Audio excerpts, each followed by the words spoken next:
राज्यातल्या पाऊस परिस्थितीचा वेगवान आढावा घेऊयात. राज्यामध्ये 4 दिवसात अतिवृष्टीचे 21 बळी गेलेत. अनेक भागामध्ये मुसळधार पाऊस पडतोय, त्यामुळे पुरात वाहून, घर कोसळून, वीज पडून, त्यासोबतच भिंत पडून आतापर्यंत 21 जणांचा मृत्यू झाल्याची नोंद आहे, तर 10 जण जखमी झाले.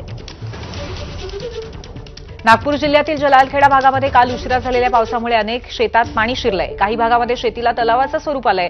शेतातील सोयाबीन, तूर, कपासी, संत्र, मोसंब, फळभाज्यांचं पीक पाण्याखाली आलंय. पिकांचं मोठं नुकसान झालंय.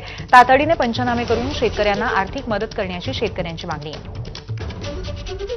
कोल्हापूरच्या गगनबावडा मार्गावरती पुराचं पाणी आल्यामुळे रस्ता बंद झालाय, त्यामुळे गर्भवती महिलेला प्रचंड मोठा फटका बसला.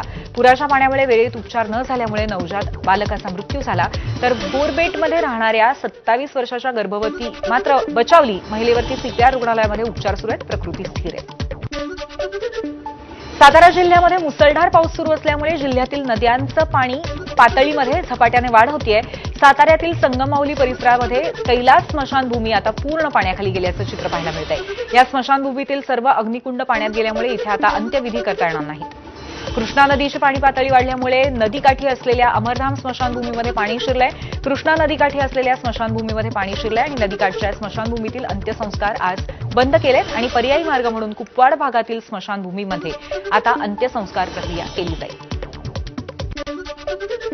सांगलीच्या शिराळा तालुक्यातील चांदोली धरणाकडे जाणाऱ्या मुख्य रस्त्यावरती पुराचं पाणी आलंय. चांदोली धरणातील विसर्ग आणि पाऊस यामुळे शिराळा तालुक्यातील अनेक पूल पाण्याखाली गेलेत आणि पुलावरची वाहतूक बंद आहे.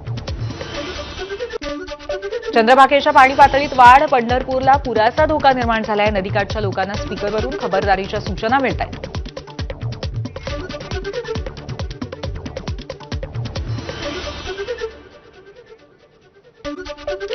पावसाच्या या सगळ्या अपडेट्स नंतर